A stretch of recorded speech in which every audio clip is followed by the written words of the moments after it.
ఇస్తానని చెప్పినాడు. ఏడవ మాట దేవుడు ఇస్తున్నాడు, వాళ్ళెల్లరూ పరిస్థితిలో జీవిస్తున్నారు కాబట్టి వారికి ఎంత మాత్రం శాంతి సంతోషం లేదు, వారి ఆత్మకు నెమ్మది లేదు. అందుకని యేసుక్రీస్తు ప్రభు వారి దగ్గరికి వస్తే శాంతి, నెమ్మది, సమాధానం, సంతోషాన్ని, ఆనందాన్ని ఇచ్చే దేవుడిగా యేసు ప్రభు వారు మిమ్మల్ని పిలుచుచున్నాడు. కాబట్టి ఇక్కడ హెబ్రోను ప్రార్థనా మందిరం నుండి చిన్నపిల్లలు దేవుని స్వరూపాన్ని పోలిన వారని మార్కు స్వార్థ 10వ అధ్యాయంలో రాయబడింది. ఇప్పుడు ఆ చిన్న బిడ్డలు మనము వీధుల్లోకి వస్తున్నారు. యేసుక్రీస్తుని గురించి వారు ఎంత తెలుసుకున్నారో, ఏమి తెలుసుకున్నారో అవన్నీ కూడా మీకు వారు ప్రకటిస్తూ వస్తారు.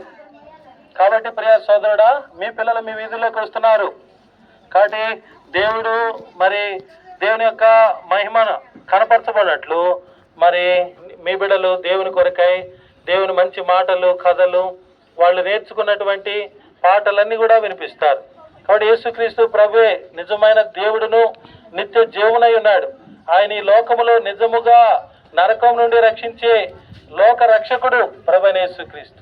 కాబట్టి చిన్న ప్రార్థనతో మేము మరి చిన్నపిల్లలతో కలిసి మన వీధుల్లోకి, హెబ్రోను వీధుల్లోకి మేము ప్రయాణం చేస్తూ ఉంటున్నాం. ప్రార్థన చేస్తాం. ప్రేమ కలిగిన మా తండ్రి, మరి చిన్న బిడ్డల హెబ్రోను ప్రార్థనా మందిరంలో ఈ సంవత్సరం 2024 సంవత్సరం మే నెల 1-2 తారీఖుల్లో నీ బిడ్డల VBS ద్వారా నేను ఇక్కడ ఎంతో నేర్చుకున్నారు. ఈ ప్రాంత ప్రజలు దేవుని గురించి ఎరిగినారు, దేవుని సత్యమును తెలుసుకున్నారు, నాయన దేవుడు జ్ఞానాన్ని పొందినారు.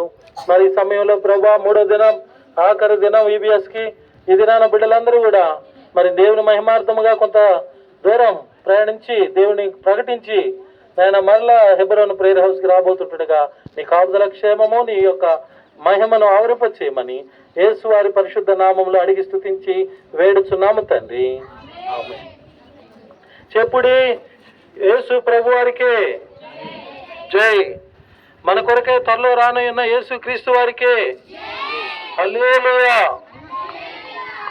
పాపుల యేసు క్రీస్తు వారికి జై. సమీచనంతకు ఆశతురము దోషము పాపులయ్యా. యేసుని చెంతకు ఆశము ఇది రక్షణ దినము. యేసుని చెంతకు ఆశతురము దోషము పాపులయ్యా. అయ్యా యేసుని చెంతకు ఆశతురము దోషము పాపులయ్యా. కులములు, మతములు, పునరుద్ధానము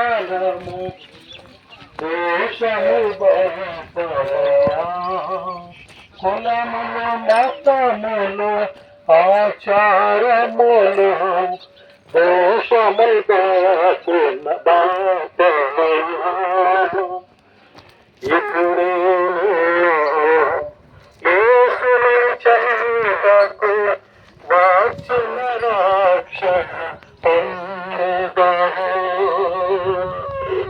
యేసుని చెంతకు ఆశతరమిన దోషము పాపులయ్యా.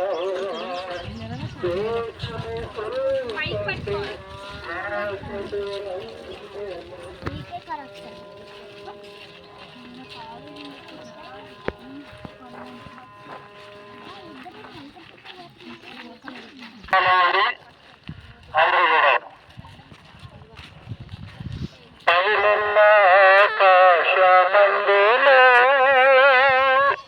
క్రిందున్న భూలోక మందున దేవునికలో ఏ నామమున లేదు పాప విమోచన.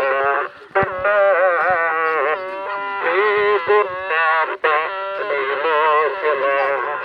పైనున్న ఆకాశం అందున ఆలోచించిన